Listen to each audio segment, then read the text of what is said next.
Welcome to Thrive Deeper, the show based on the Thrive Bible reading guides.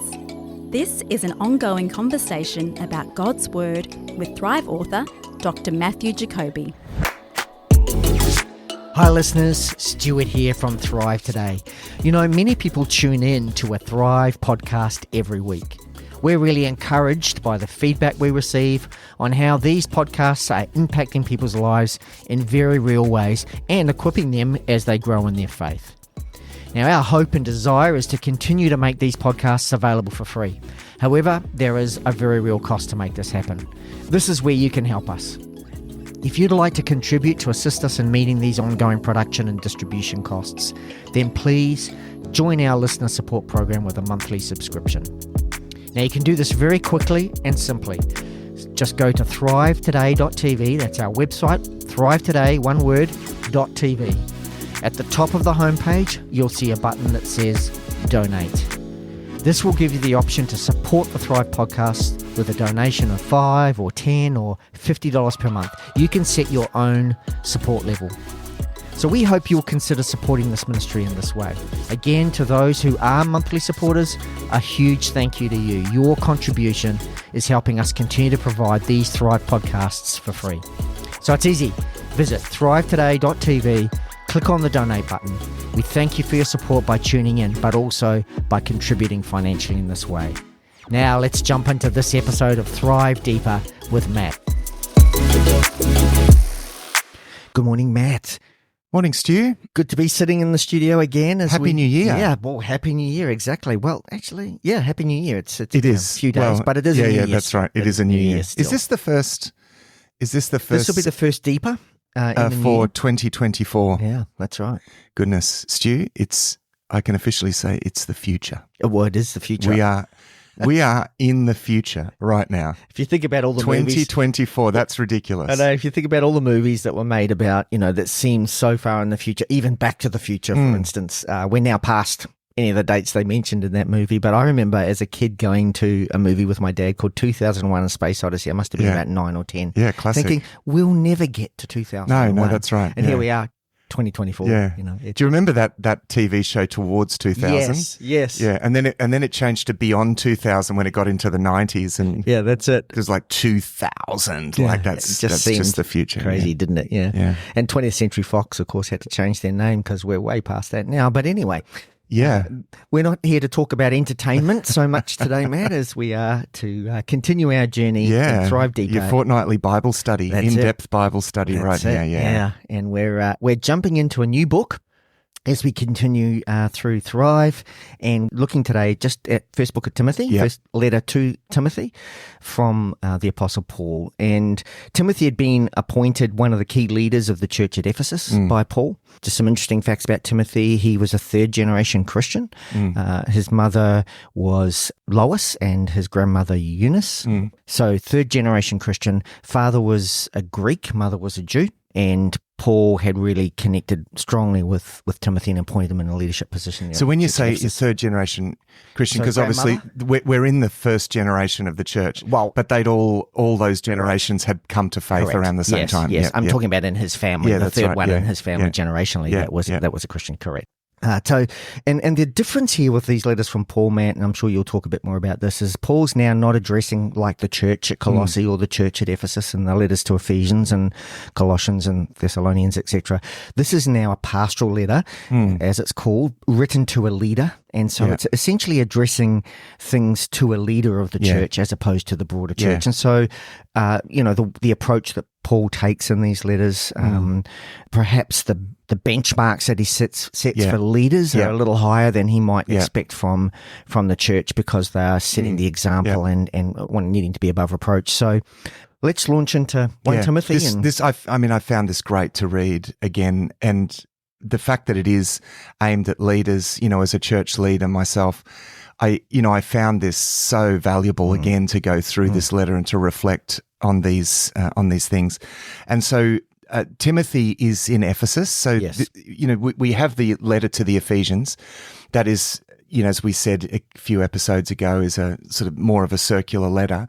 This does deal more particularly with issues in that church. Ephesian church, in some ways even more than the letter to the Ephesians. Yes. So the letter to the Ephesians is quite a general epistle for churches in that, in that region. This is very specific because, as you say, it's specifically to Timothy and it's to deal with specific issues in that church. But it gives us a paradigm of how to deal with these kinds of things. And this is important, Stu, because, and this is often something that can be misunderstood even about law throughout the Bible as such, like even the Mosaic law, it doesn't cover every single situation. And this is important background for how we interpret the New Testament because it's the background to his kind of thinking. In fact, Paul uses paradigms from Old Testament law and applies it to situations in his own day, in his letters generally.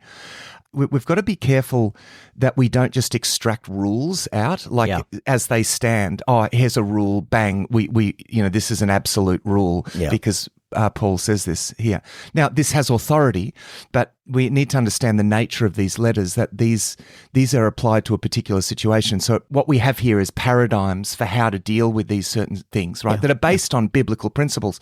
So even with the Mosaic law, they have like paradigmatic laws on how, dealing with various cultural things in the day, and that sort of stem from the more those sovereign principles like the Ten Commandments and so forth. Yeah, totally. So, you've got similar thing here. There are strong biblical principles here. There's nothing new, really. These are all strong biblical principles that Paul is applying, as well as just practical wisdom being applied, because it's not just a static situation. This is a church on mission, right? Yeah. So what's going to work for the mission here as well? Yeah, I think that's a really good point. And I think it's good to remember that when you are writing a letter to deal with specific situations, depending on what's happening, if something that would in certain measure be okay, but in a greater measure is not okay, you've got to address that specifically. And that doesn't mean that everything's out. It just means that taking it to this extreme is out. Yeah. And I think some of that's perhaps what we read here. Yeah, that's right. Letter. So one of the big issues at the time, just to paint a bit of a picture of this overall for this letter, and you can kind of get this through the letter. And this is one of the other things about interpreting letters as we read them. We need to remember they are really written into specific circumstances. Now, that's true of a letter like Ephesians, which is going to do a circuit, so that's a little bit more general. But this is even more specific in the sense that, yes, it's written to a specific circumstance. And so there are things going on behind this that are the key to actually some of the curious things that are said. Like there's some really weird things that are said. And that probably is because he's responding to specific things or conversations or false teachings going on in the background. Now, we don't have that, but we can reconstruct because we know the sorts of teachings that were getting around in the first century. And so we can make pretty good educated guesses as to what is going on behind and this. Furthermore, he's speaking to Timothy knowing Timothy's personality and Timothy's leadership style and Timothy's background. So it's not only dealing with the issues, but it's also dealing with them in a way that he knows Timothy will interpret. And that's right. As well. Yeah. That's right. So he's writing to Timothy, and Timothy's having to deal with, a situation in a church which has experienced a lot of untoward influence from false teachers getting in amongst it. This is a culture where, the sort of traveling teachers, were a big thing. And but you've also got this double influence on an infant church. Think about the influence. Like you think about, a young Christian in today's day and age and all the influences that they've got to try and sort through, right? Yeah. And on top of that, Matt, this is new anyway. This whole gospel message is new, and it's counter everything they've ever thought before. Yeah, that's right. Yeah. So everyone's wanting to have a go at putting their interpretation on. That's and Paul's right. having to go, whoa. Yeah, exactly. So they don't have the 2,000 years of theology, and good Christian reflection behind that we do. So, Paul is, having to address this situation, very, very carefully, but he's instructing Timothy, so Timothy's got to deal with this. Now, let me just paint a picture of what these early churches were like, because it'll help to reconstruct this situation. So the early churches grew initially out of sin. So they were a mixture of Jew and Gentile, particularly in the early stages. They were a mixture of Jew and Gentile. Ephesus there were Jews in Ephesus, and so you've got a mixture of of Jews and Gentiles somewhat. It goes on to become mainly Gentiles. Yeah. But you've got a strong Jewish influence as well. So because the Jews are trying to, in some ways, rein this in. And you've even got actually Jewish Christians that are like, no, this is our thing, which in a way it was initially. What I mean? This is our thing. So there are ways of thinking there that they're wanting to bring that in. And we're talking about generations and generations and generations of tradition and understanding who God is, and it's all changed for them. Yeah, that's right. It's massive. Yeah. And so you seem to, there's evidence here too that there's a mixture, there's a pagan influence and a Jewish influence and some kind of asceticism. I'm going to use that word. Yeah. Asceticism is aesthetics. Not aesthetics, asceticism, which is the denial of bodily pleasures, which actually was a thing in Greek philosophy. It's kind of a post-Platonic kind of movement where you the emphasis off the pleasures of the body and all about the mind and living the life of the soul, and so asceticism was very strongly influenced by that anti-body or anti-physical kind of Platonic philosophy, that's right. And I mean, there were people like the Cynics, for example, following a philosopher called Diogenes who denied all physical pleasures and just lived half naked and so you've got quite extreme forms of asceticism. They're giving up marriage and they're, saying, giving up even having families and all of that sort of stuff. And that's been spiritualized. And there's a kind of a bit of a kind of Christianized version of that's it's happening. So this is and there's evidence here that this is going on behind this. So some of the things Paul's having to correct that, and he's having to bring that the Jewish affirmation of the physical life and marriage and family and children and so forth. And then the other dynamic is that these early churches they were often patronized by wealthy women in the first stage. Like we saw in Philippi, Lydia, the cloth merchant. That's very quite typical situation where you have these wealthy women that host the churches in their homes. Now, typically in those cultures, that becomes an inroad for false teachers if they can get these women on side, because they're generally, and particularly if they're Jewish women, but this is also true of pagan women, they're not going to be educated. So a lot of education was in just the pagan for the men. side was really just for the men. In fact, a lot of rabbis at this time were saying women shouldn't even be taught Torah. They just got to do what their husbands say, and they're not to learn anything. Yeah. The TV show The Chosen, it actually picks up on Jesus being countercultural, and that where you have the women in his company sort of learning. Yes, and it's good background kind of work that they've done there, because that obviously is something new. Like, oh wow, we can study the Torah now. Yeah, because that wasn't. No. So you're going to get Paul saying at one point, like women should learn quietly and and it sounds to us like, oh, that's really harsh, mean and patronizing. But he's saying no. He's actually giving them permission, saying no, you can learn. Yeah, you need to learn and get up to. That's already a big step. That's already a big step forward. So, and also just on that, while you're talking about the women, there's new freedom now in the way they dress and they look. They're not having to be fully covered. So there's a whole lot of change coming to this culture that's completely counter what they've known for. In reality, thousands of years. And incredibly countercultural to equality society, too, like a sense of equality, which is massive in the early church. So you've got this elevation of both in terms of class and gender. And there's allusion here to the fact that slaves, some of the slaves or bond servants, you might call them, even in Christian households, were taking advantage of the fact that the masters had become Christians. Yeah. Oh, we're all equal now. Yeah. And Paul says, no, hang on a minute. You still have to obey your masters. You know what I mean? Because we still need to, and he says that for the sake of witness, because he addresses the same thing for women in actually Peter does in his letters, saying to in the context where women are experiencing this kind of liberation from this very repressive situation in terms of gender. He's just saying, just be careful for the sake of witness here. We need to, we need to not flaunt this. Yeah. And let's not, in a sense, disenfranchise people before we've even had a chance to have a conversation with them about the gospel. Yeah, that's right. And also let's not throw out the baby with the bathwater. There's still biblical principles around marriage and family and so forth. That's great. In the family. Great. So that's all of that background is going on. So think house churches. We've got generally like under the oversight of sort of patrons, but elders.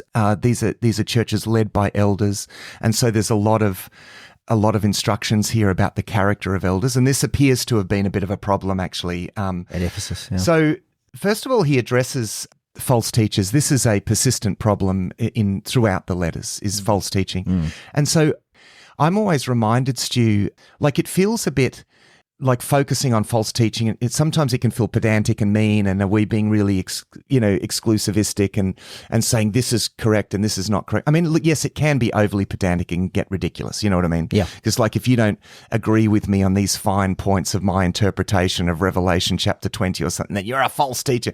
No, this is getting to the core stuff, but it is something that is a persistent issue even in our day, that we're to guard against false teaching. And one of the things that's happening here, so there's a note from a commentator actually in the Word Biblical Commentary, says not only were these false teachers in error theologically, but their lifestyle was also wrong.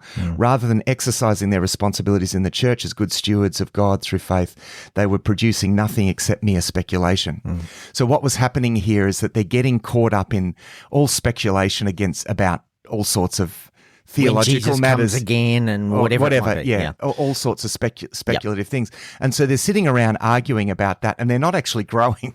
Well, and isn't that so persistent? Exactly. All of this speculation, and then people are arguing, and it's like, hang on, are you actually growing? I mean, is this line of conversation and speculation, is it actually beneficial? Yeah, and even more than that, what about all the people looking on from the outside who are, in a sense, going to hell because we aren't out there talking about that's the good news of Jesus. We're arguing about premillennial, postmillennial, whatever it might be. That's right. Yeah. So he says, they devote themselves to myths and endless genealogies, which promote speculations rather than stewardship. I love that. It's you're just speculating about theology rather than being a steward of a message that's got to go out, for goodness sake. You know what I mean? Stop sitting around arguing about these relatively pointless matters. Yes. And go out with what's clear. There's enough clear there that to work with and live by. And he says in verse 5, the aim of our charge is love that issues from a pure heart, a good conscience, a sincere faith. And he said certain persons, by swerving from these, have wandered away into vain discussion, desiring to be teachers of the law without understanding either what they are saying or the things about which they make confident assertions. Right. And don't we know that too? This is the way to, because again, it's this desire to be well regarded, and I know what's going on, and I've got the higher knowledge, and it's all become a bit of an ego fest for these false teachers. My translation uses the term "turned aside to fruitless discussion." That's good. It brings no fruit. That's great. So he then goes on in verse 8 to address, and this is, the segue here perhaps is strange to us, because he goes on to say, now we know that the law is good if one uses it lawfully. So he's obviously referring, this is an example where we're thinking, hang on, what's the segue here? It's well, there's obviously a situation that he's referring to in that, but the point he makes is really valuable. And basically he's makes some valuable comments about the purpose of the law. And he says, the law is not for the righteous, but for the lawless. And it's like, hang on, what does he mean by that? Well, yeah. And basically what he's saying is, and the illustration that I've used is that the law is like the boundaries. It's to alarm us to when we're going outside the boundaries. Yeah. Right. We don't live by the law. And the illustration that I use, like those rumble strips along a road, the side of the road. So when you veer off the road, you get that grrr, and your car vibrates a lot. And that's, the law is like that. It's the rumble strips. Now, you don't drive on the rumble strips, right? And people who are obsessed with law are about as pleasant as driving on rumble strips. Like, really, you know what I mean? The rumble strips are there to point to where the road is. You drive freely on the road, right? And the rumble strips are there to show us when we're going off, off the road. No, so that's basically what he's saying. And I think also perhaps that there was a lot of, my reading anyway, there was a lot of people that were just coming back to the law and the the good news of Jesus isn't actually enough. You also need that's right. Yeah, So, just trying to again come back to this whole thing that there aren't all these rules and regulations and rituals, and as you see, asceticism where people were going without because somehow that was going to make them righteous. Yeah, that's right. No. This is the good news of Jesus. That's right. So he goes back to that point. And isn't Paul is always coming back to that point because we have this tendency to move towards a works oriented. It's me that achieves things, and so Paul makes this this point from verse 12 onwards. That salvation isn't achieved by any individual through works of righteousness, but by God's mercy and grace alone. And he uses his own example. And I love the way that Paul keeps pointing back to his own testimony. Because of course he was the most obsessed. He was the most obsessed, by the law, but so very wrong as well, like completely off the road. Like in terms of his heart, so thinking, okay, I'm within the law and yet completely deluded in another sense. So it's not enough, and so he's points back to his own testimony. And then so we have his charge to Timothy. So he's given Timothy a charge to stop the Ephesian opponents from teaching, and he's discussed the theological problems with what they're saying. And so he returns to remind Timothy of his calling, which it's interesting because he's obviously, you picture a situation where Timothy was endorsed and sent out, with the laying on of hands.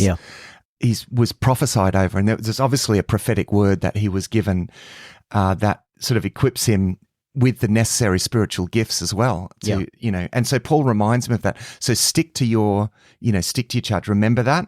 And perhaps also a little bit of a lack of confidence for him as well, Timothy. It's like, no, remember, the prophecy was spoken of you. You are the man for this job. Yeah, that's right. Don't lose confidence in yourself. You do sense that because he's having to remind Timothy, don't be timid, and like don't let anyone despise the fact that you're young. You're this is your and call. You're only half Greek, half Jewish. No, this is God's mandate on you, not anything you have to do.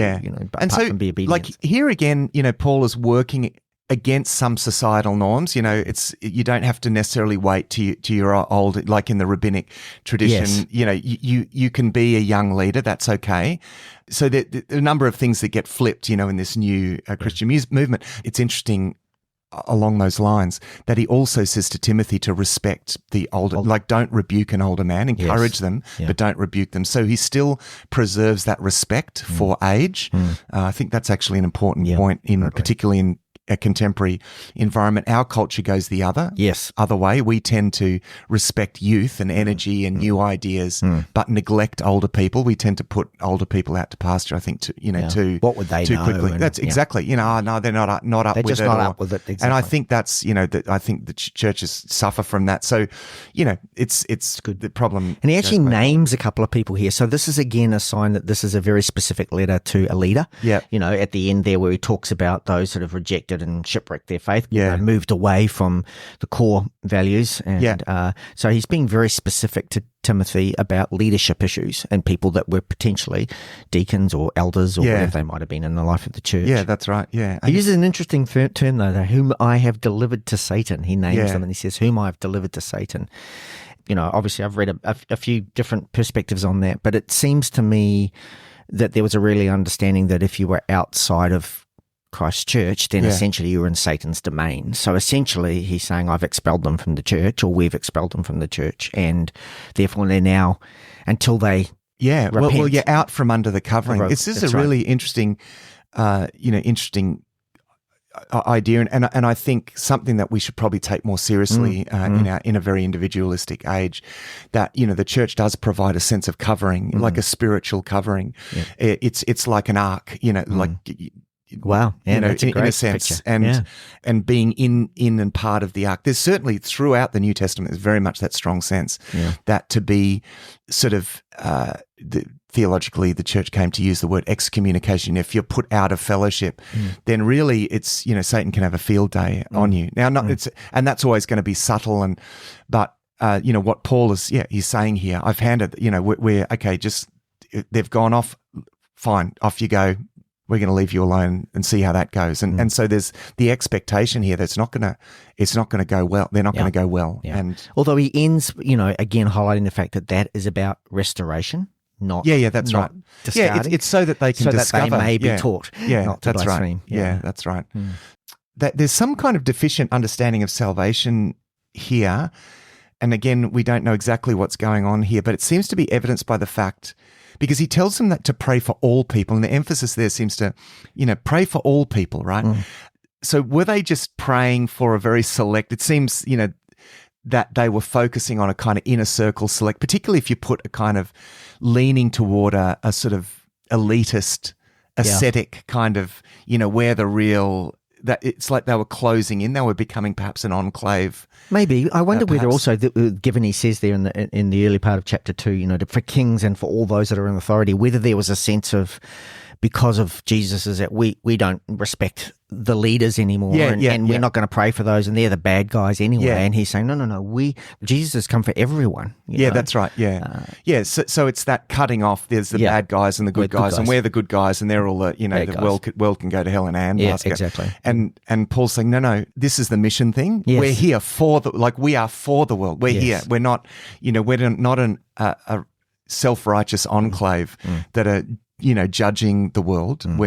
We're here for the salvation of As the world, Jesus and so said, pray for everyone, right? I've come to save the sinners, not the righteous. So you sense there's this slightly inward-looking thing, and he's pointing again to mission.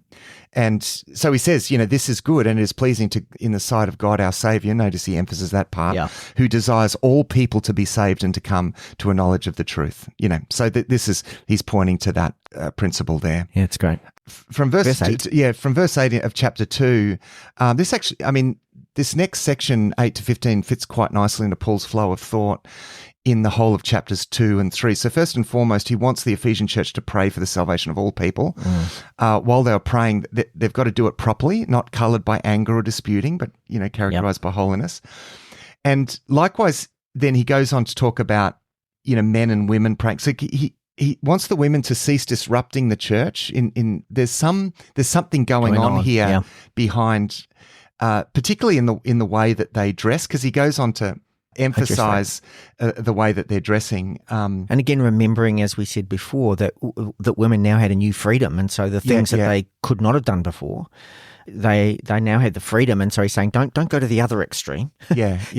Moderate. Here. That's right. Yeah, and he doesn't want them, because obviously, the other thing that he doesn't want them sort of flaunting. There's almost like a class system. You sense a bit of a class system going on in the church, because when he talks, he addresses the jewelry, the jewelry and the modestly. When he talks about gold or pearls and costly attire, it's way more polarized. It's the difference probably in that culture between Kmart and like really high-end brands where you're paying, $10,000 for a dress. Right. There's not a lot in between. You know what I mean? Not a lot, something, but not a lot. And so it's that there's an extreme sort of sense of flaunting this class, because again, remember, and elevating yourself by that. This is a community that everyone's part of this community. So perhaps the temptation to subtly state the fact that I'm a higher class and I should have more authority than you, So if you can imagine, because in the church, there's every reason why someone that was otherwise fairly, like schooled in scripture, but perhaps not of the higher class might have authority as an elder in the church. But you've got perhaps a woman from a wealthy family that's saying, excuse me, I'm in charge here. Do you know who I am? Yeah, that's right. And sort of flaunting that. And so, Paul's trying to correct this thing that's happening in the dynamics of authority and class in this church. So again, we don't know exactly what's happening, but by putting the sort of societal things together with what's happening in this church, this countercultural sense of equality that he addresses both with class and status and gender.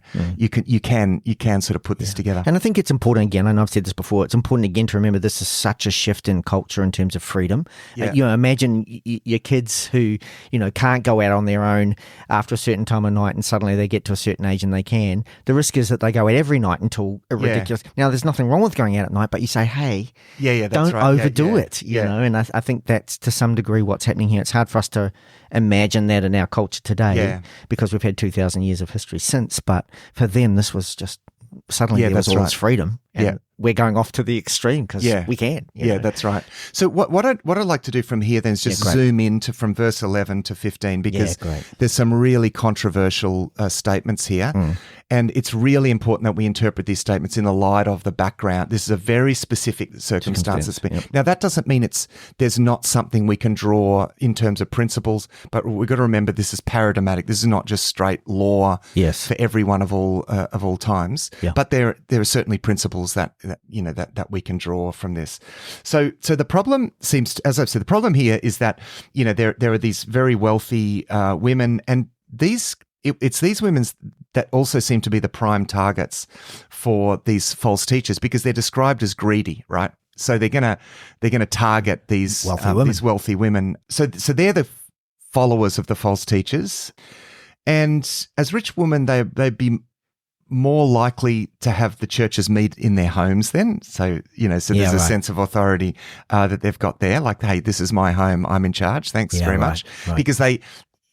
Because for the early church, you need a bigger home with a big, and they had these open sections like these courtyards in between. And so you might have elders that lived in fairly modest, like, for example, like Peter as a fisherman, was obviously, a leader in the church, but not wealthy, So there's an example of someone that's not wealthy, but probably may have eventually been part of a church that was in the home of a wealthy patron, and yet he still needs to be acknowledged as the leader, right? Yes. So you got that kind of so imagine that kind of situation.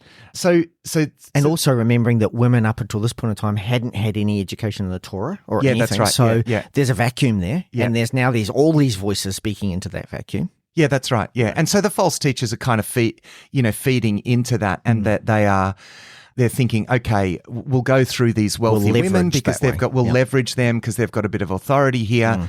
They're not going to be easier to dissuade because they're not as educated as the men. Yes, and so and this is the point. Paul sees this as a repetition of what happened in the garden. Yeah, because in Genesis chapter 2, God said to Adam, you may eat, the law was given to Adam. And so the snake went to Eve. And so he sees that similar kind of pattern happening, and that's why he's going to refer to that in a moment, as we'll see. So just remember the power struggle here as well. This is a big thing as well. So these women will naturally aspire to leadership in the churches, at Ephesus. So that's the background. So why don't you read? I'll just read that from 11 through to the end of that chapter. So hold on to your hats. Yeah. A woman is to learn quietly with full submission. I do not allow a woman to teach or to have authority over a man. Instead, she is to remain quiet. For Adam was formed first, then Eve. And Adam was not deceived, but the woman was deceived and transgressed. But she will be saved through childbearing, if they continue in faith, love, and holiness with good sense. That's my translation, which is a CSB. Yours might be a little different. That's a good. The CSB is good. Good translation.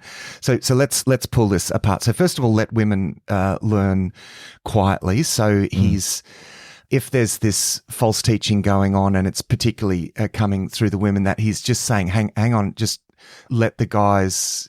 Don't be disruptive. Yeah, that's right. Let the appointed leaders actually do the teaching. Yeah.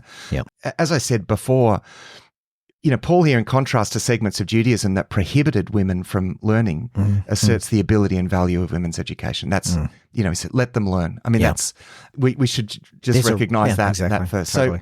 So he goes on to say, I do not permit a woman to teach or exercise authority over a man. So remember, he's talking about that church. Yes. I think that we can apply some contextual limitation here, because clearly women are allowed to teach in other circumstances, and we see that elsewhere in the New Testament. Yeah. There's also the suggestion here that where is it here? I do not permit a woman to teach or to exercise authority over a man. This is not all women to all men. No women are allowed to teach any men, but there's a particularity to this context. He's referring specifically to the men who are the overseers. You are not permitted to have authority over those guys who are leading the church. Yeah. So there's a particularity to this, and who are then those men who are also equipped to teach, which is one of the qualifications for leadership that Paul goes on to mention, right? Yes. When he says about the elders and the overseers, they must be equipped to teach, right? Yeah. So I think there's some contextual stuff going on. And there. he's probably coming down hard on this because of so much false teaching. So we don't want to let even the thin end of a wedge in here. We actually need to really cut this off, or we're going to end up with a whole lot of people really misled. Yeah. So there's a contextual thing here, but there's also, and this is where we don't want to throw out the baby with the bathwater. What is clear throughout the New Testament, and we saw this in Ephesians, is that Paul does see, even though there is complete equality between the genders, Paul does see different roles for the genders within the household, and he does want the men to exercise a kind of spiritual headship. Look, I know that's a little controversial, and there's this sort of debate between the egalitarian and what they refer to complementarianism, where the man and woman complement one another, and then egalitarianism where they're equal. I mean, look, egalitarianism is on the money in the sense that there's a strong egalitarianism through the New Testament church, absolutely 100%, and yet there is also this sense in which there are different roles, like even within churches, and there's still a sense of authority structure in a completely egalitarian situation, and so there's a sense in which Paul wants to preserve a situation where there is not a hierarchy, but a sense of responsibility within the different responsibilities within the household, and he wants the church to reflect the structure of the household. So when he talks about in Ephesians the man being the head, he's not talking about it's more like a priest rather than a king. Yes. It's not a kingly headship, it's more like a priestly headship. So it's not the ruler. And remember we need to completely redefine what authority, because he goes on to say that the husband is to love the woman as Christ loved the church, gave himself up for her. So, and remember Jesus depicted that through the washing of the feet and the complete upturning of authority. Right. So this is an authority of serving this and being a servant. And I think really understanding that takes the controversy out of, because a lot of the controversy involved in the family structure, that family structure idea, has to do with, I guess, our modern concepts of how that's been abused, and that kind of the husband ruling the households. And that's not what the New Testament really pictures at all. In fact, Jesus even says, you're not to lord it over each other. Yeah. That's what the Gentiles do, right? But whoever wants to be the greatest man, you must become the least and the servant of all, right? So he flips that. And I think that completely reframes this whole issue. So anyways, but that's the family. So he does want the church to reflect somewhat the family. The family. Now, in other churches, that can involve women teaching and so forth. But here, there's a correction that needs to be made so that principle is preserved. You know what I mean? Yep.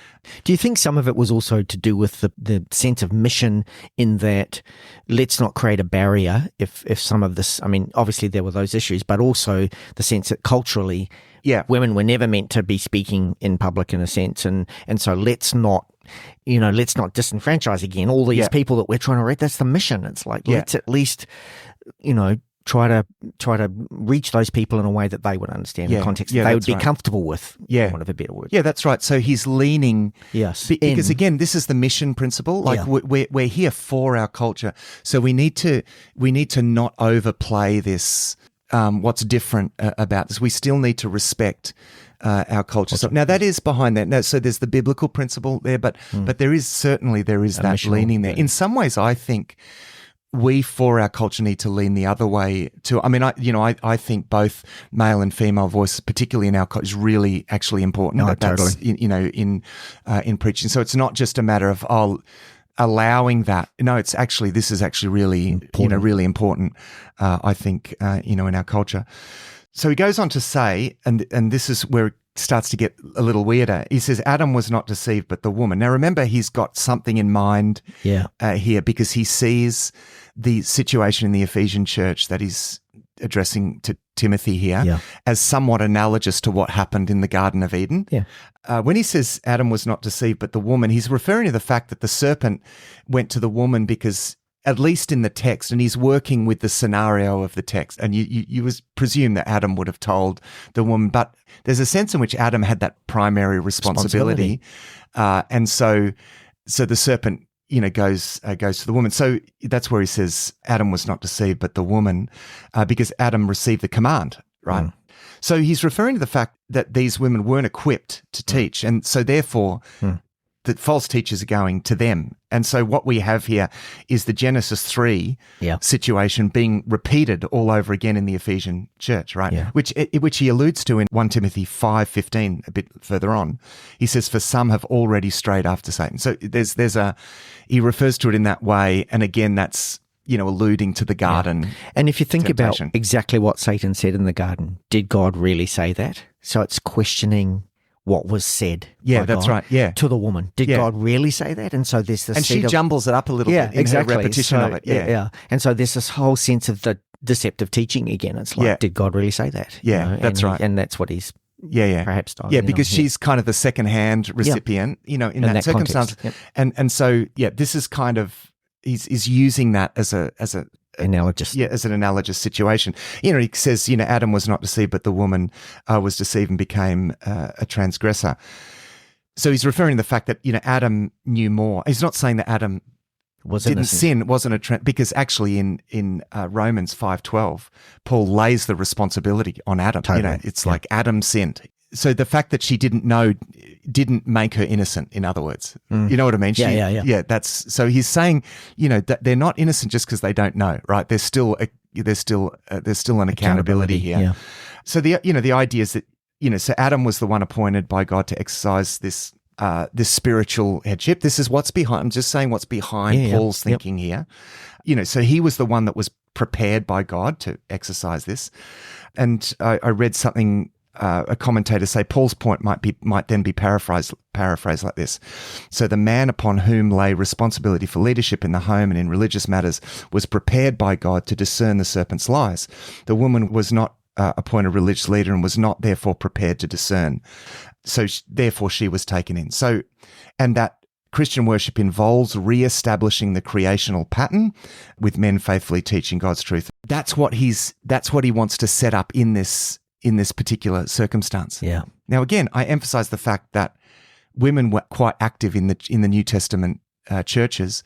It's just that he wants to not throw out the baby with the bathwater here. Yeah. He doesn't want to throw out too much. He doesn't want to completely disrupt, the relationship and roles within both the church and the home here. And I think the point you make, before we just go to that last little bit, which I found really confusing, we'll come to that in a minute, verse 15. I think also part of that would have been that these women, as you said before, were wealthy, and obviously the church needed funds to keep doing what it was doing. Right. And so suddenly it's like, well, how much do I push back on this wealthy woman who's actually funding a big chunk of what we do as a church and feeding the teachers and looking after people? So there's a whole lot of dynamics that are just feeding into this whole because it goes on to talk about feeding widows. They were doing a lot of what we would refer to as welfare work, right? Now, how was that funded? By the wealthy women. So the wealthy women, could be saying, no, I like what this teacher says, and I want that to be so I'm going to stand up in front of the church, and this, right, folks, this is where we're going, and here's why, and so they're ruling, and Paul's saying, no, you've that's not on, and so you've just got to picture this, and so I know this feels like a bit of an overcorrection, but in some ways it is. It's a kind of overcorrection for that situation. Exactly. So there's a particularity to this. The other thing, Stu, I think it's really important that we recognize our own cultural sensitivities, and we don't impose that too much. Like, because in our particular culture, this is a hot topic, we shouldn't let ourselves be embarrassed about some of these things, in the biblical text. Our model for life is in Scripture. It's not in our culture. Now, I think the best of our culture, in terms of, the egalitarianism and the ethics and is all grounded in the Judeo-Christian tradition, right? So it does come from that, but there are also things going on in our culture that shouldn't force us to throw out things that are important biblical principles too. Yeah, totally. I think that's a really good point. Really good point. Yep. So then there's the point. It just gets more and more vexing, doesn't it? It does. Statements. It says, "Yet she will be saved through childbearing." It's like, what is he talking about? It's important to say, but. So is that coming out of the thread around Adam and Eve and what happened in the garden, or is that now but as in the first part of the passage where he's talking about the women in the particular church setting? Yeah, well, remember in Genesis chapter 3, God says when in regards to the serpent, that the seed of the woman will crush the head of the serpent, right? So she goes on and gives birth, and that leads to a line that eventually leads to Jesus. You know what I mean? So there's this behind that as well, but there's also this example of bearing children is probably chosen here because the false teachers are downplaying the importance of marriage, and in 4 verse 3.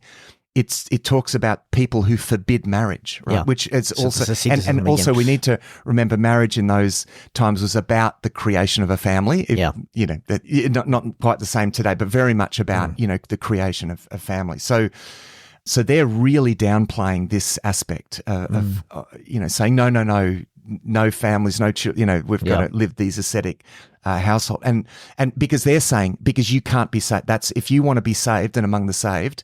Don't get married, don't have children, devote yourself completely to God. And Paul is saying, no, they can be saved through childbearing. That's in fact, that's an important part of God's plan and in fact, them. He said it in Genesis 3, as you said. It's by childbirth that she will actually crush the head of Satan. That's right. So the point is they're to work out their salvation by, in a sense, fulfilling their role. And part of that role is the creation of family. And that's such a big thing, in the church, family and the promise Peter says in Acts is to you and your children, So it's the continuation of the mandate both to Adam and Eve, fill the earth and subdue it, as well as to Abraham, I will make your descendants like the sand of the seashore, like go and, fill the earth, multiply and fill the earth. Yeah. So there's that behind here as well. So that mandate, Paul, it still stands, right? Yeah. The mandate to fill the earth and multiply and fill the earth still stands in a sense. So it's picking up a biblical idea. Yeah, but at the same time, again, speaking to a particular context, and we're not saying here, or we're not suggesting here that Paul's saying that if you're a woman and you don't have children now, that's right.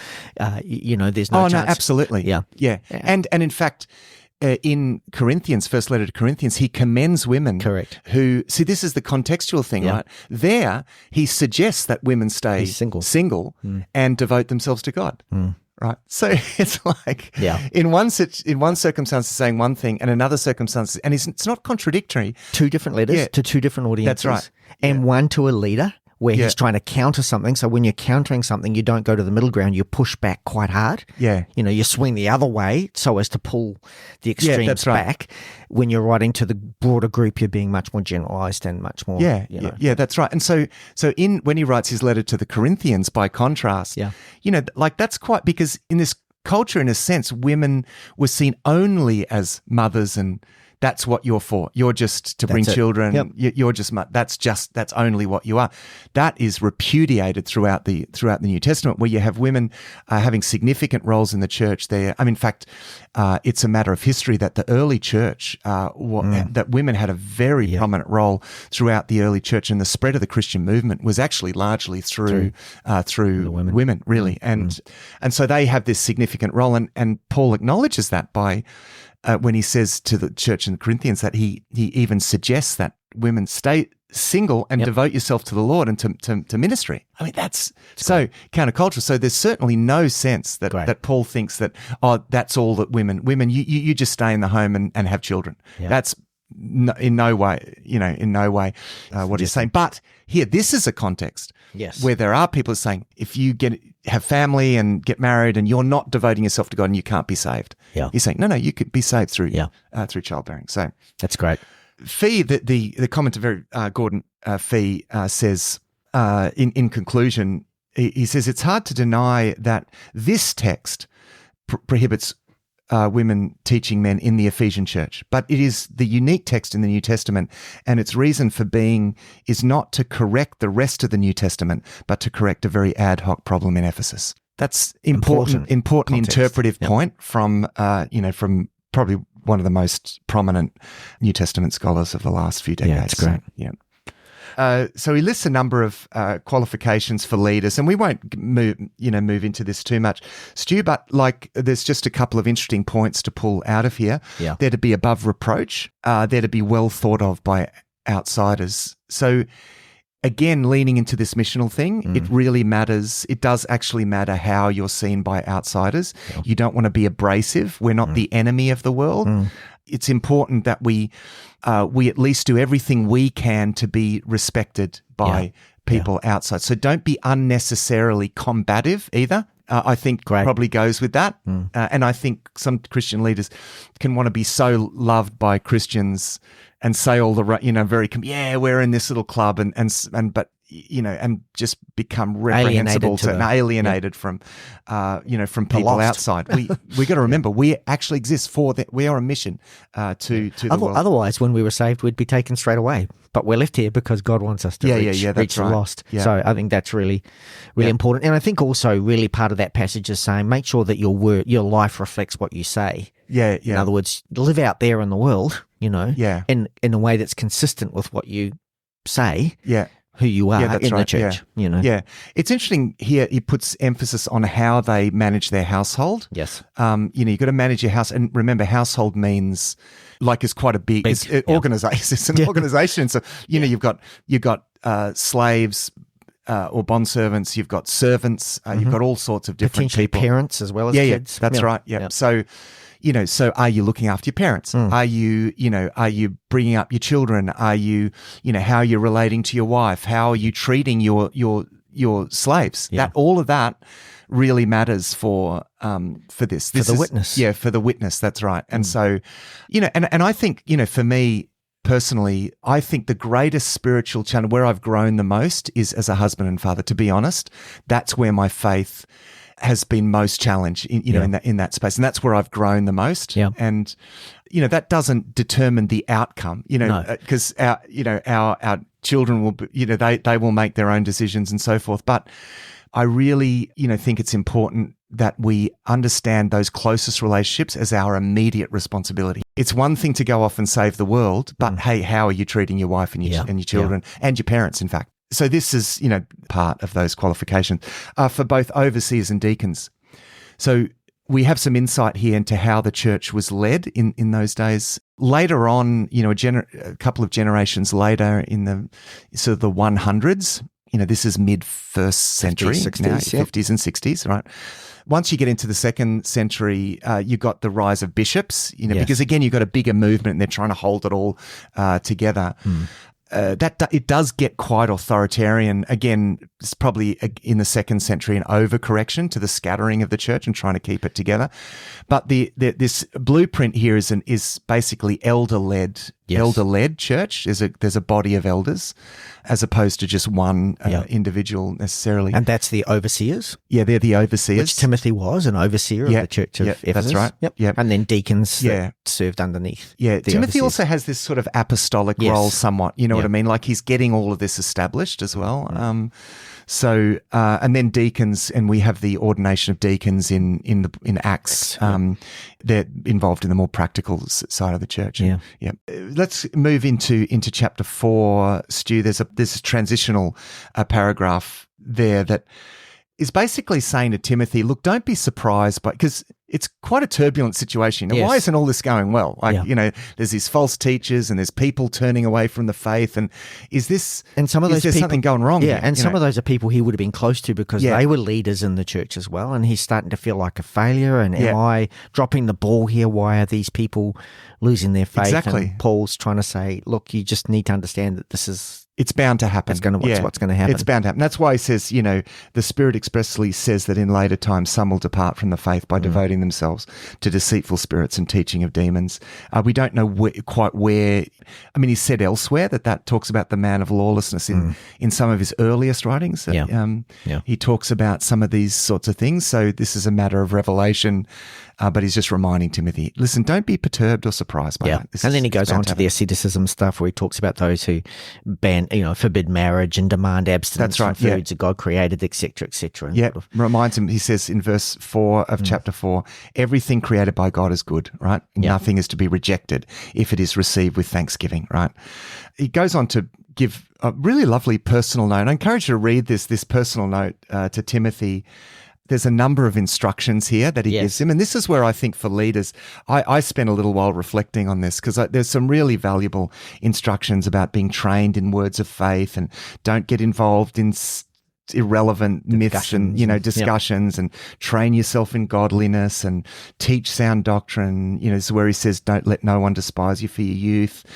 Set an example, be an example. It's a good one for leaders as well. In conduct, in love and faith and purity. Devote yourself to public reading of scripture, exhortation, teaching. He tells him not to neglect the gift that he received through the laying on of hands and prophecy. Talks about immersing himself in these things and keeping a close watch on himself and persisting.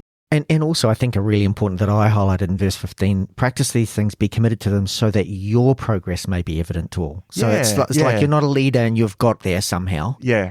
People need to see you growing. That's right, yeah. People need to see you growing in the faith as well. No, that's good. That's great. So the next section from 5 to the beginning of chapter 6 is basically Paul is addressing how Timothy is to relate to different groups within the church. So really good practical advice here. Treat older men as fathers, older women as mothers, younger women as sisters, the younger men as brothers. It's great, So still you're in charge, but still treat the older men with respect as you would, and very much strong respect for elders in this culture. So and particularly for parents. So then there's the matter of widows in the church. This gives us a wonderful insight that the church was doing something very countercultural at the time, something that was actually embedded in the Mosaic law, the care for the poor and the widows, particularly for widows, because once someone became a widow, that made them very vulnerable. Not everyone, and the instructions here in this section are who gets to benefit from the church's help, generosity, because that what seems to have happened, like the church is doing this amazing work, right, of very generously supporting, widows and orphans and the poor and so forth. But there are some people taking advantage of this. It's always the case, isn't it? It's always. And so he's saying, I don't want let's not have this is not let's not have anyone taking advantage of this. If someone's a widow and they've got family, that's their responsibility, right? If you don't, if you don't take care of your own family, you're not in line with what God would want. So, and I think that's an important principle here too, because I think if we think about what was discussed in Colossians and I think in Thessalonians, where people were saying, we'll just take the free gifts because Jesus is coming again soon and let's not bother working or doing anything. That's right. It's like this whole laziness of, right. No, if they can, they should. And we'll help the ones who can't, because otherwise we're going to not be able to help anyone. Yeah, that's right. Essentially. Yeah. And it goes on then to talk about the honouring of elders, payment of elders, and also the discipline of elders. So there's accountability here. But look, a lot of the problems, remember, in Ephesus originated with elders and certain elders and the false teaching and with their behaviour. And so that's why Paul's wants to deal with these. And it's a sense why he's also spoken to making sure we qualify those people to come into leadership before, because it's much easier to shut the door before they're a leader than it is to then remove them when they are. Yeah, that's right. So don't be hasty in laying on of hands. Yeah, exactly. And again, he said they've got to be equipped to teach, and those who are equipped to teach, he says they're worthy of double honour. And so we still got to honour them, honour the elders, in that way and so forth. But with double honour, also comes double accountability. Accountability. So, he says a bit there about accountability. And then interestingly, right at the beginning of chapter 6, in those first two verses, that's where he talks about slaves honouring their masters for the sake, and this is for the sake of good witness, right? Honour your master for the sake, don't take advantage of the fact that they're Christians. That's a very interesting point he makes here. Goes on to talk about human greed. Yep. And for the love of money is the root of all kinds of evil. That's right. Yeah. And again, probably feeding into the sense of where there were the wealthy and false teachers were trying to, leverage in through them because they knew that would be a good payday for them on a regular basis. Yeah. So, really trying to point that out as well. I mean, I think he says something really profound here about contentment. Contentment is not having a lot. It's being content with little. And that, again, this is just really profound teaching here that he brings to this situation where there was obviously a lot of wealthy people, as we know, people flaunting their wealth. Yes. He's pointing to something that's available to everyone, whether you have wealth or not.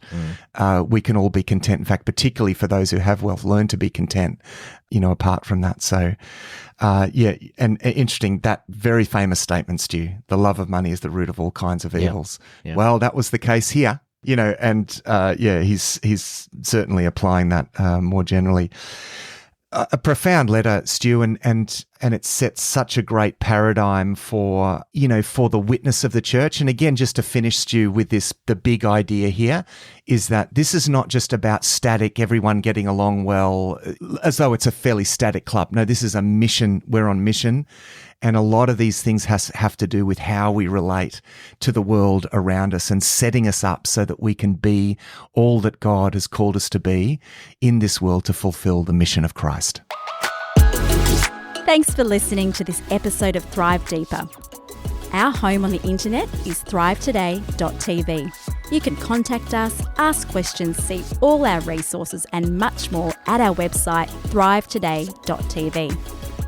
We really appreciate the questions and thoughts about what you're reading as we go through the Bible with Thrive. Until next time, our prayer is that these shows will inspire you to go deeper and thrive.